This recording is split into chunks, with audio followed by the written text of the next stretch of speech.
Hi, I'm Stacy Hyde and I'm back for another episode of Better Financial Health in 15 Minutes or Less.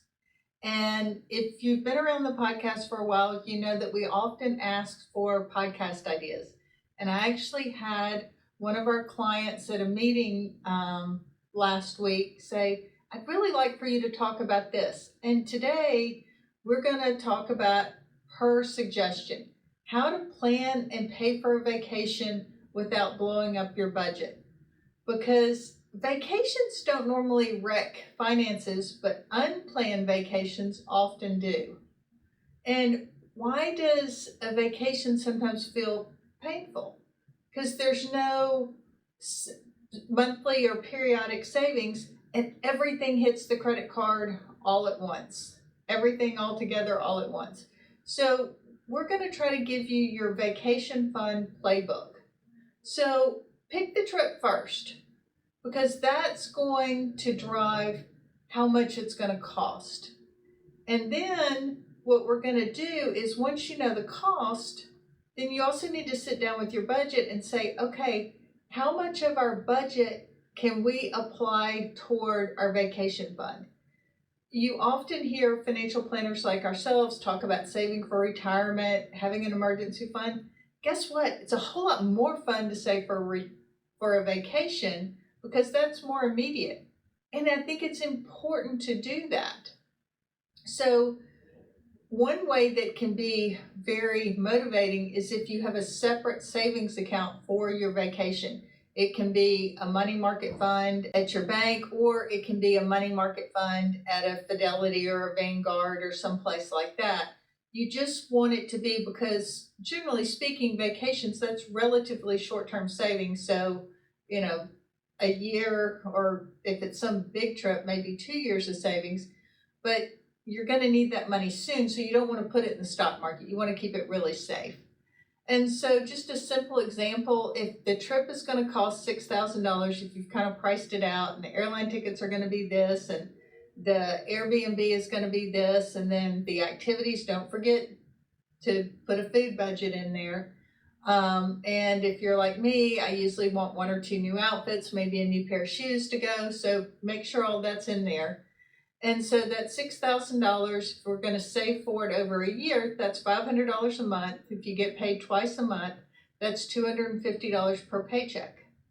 The other thing that comes up a lot is, should I use points, or should I get a points credit card? You've got to be careful, because yes, points can be helpful. If you, for example, fly Delta, you may want to get their American Express. But the problem is, if that causes you to spend more, it's probably not saving you anything. Like if you're putting money on the credit card and it's got 25% interest, it'd be a whole lot cheaper for you not to use the credit card, pay it off, and then pay cash for your ticket. So points can be good. Capital One has a lot. They have a portal that you can go through to do different things.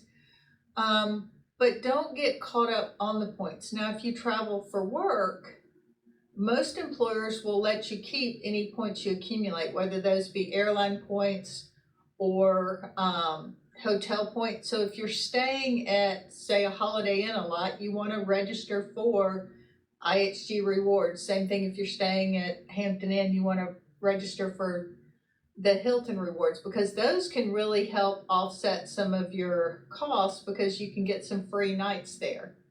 So the key thing is, be careful of the credit cards, that it's not causing you to spend more.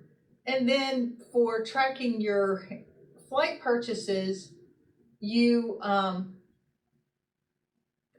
has made things like hotels, particularly airlines, way savvier. So if you're constantly checking a rate, their algorithm is going to tell them that, well, you really are going to go. So oftentimes that is going to push up the cost of that ticket. What you may want to do instead is put that into Google Flights and let Google do the searching for you.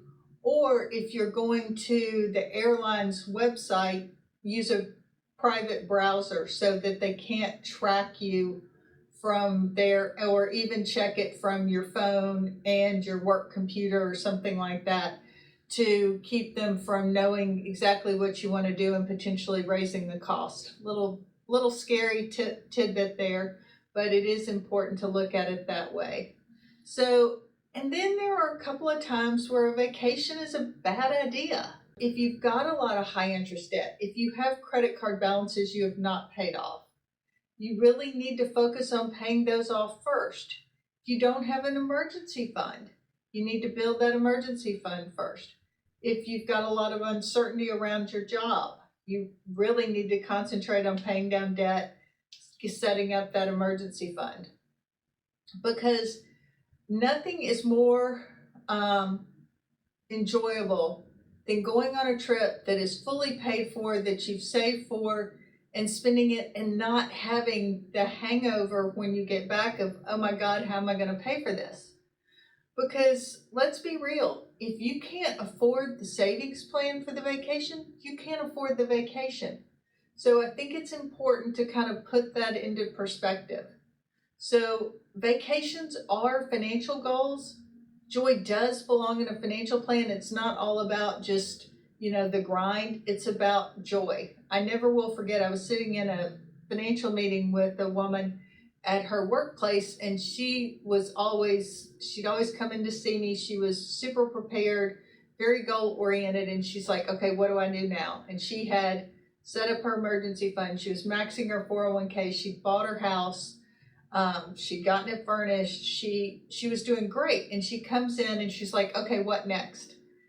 And I told her, I said, take a vacation. And she looked at me like, what kind of she actually said this, what kind of financial advice is that? I said, the type that gets you to where you don't burn out at 40. And she sat there, she leaned back, she took a deep sigh, and she's like, what if my friend can't afford it? I'm like, well, tell your friend to start saving up for the airline ticket. You would have the room anyway. You just pay for the room so that she could come along or he could come along with you. And so I think that's something to remember, that enjoying our money is part of our financial plan and it's part of life. And guilt-free spending is earned through planning, not luck. So plan your vacation, save for your vacation, and then let's enjoy that vacation.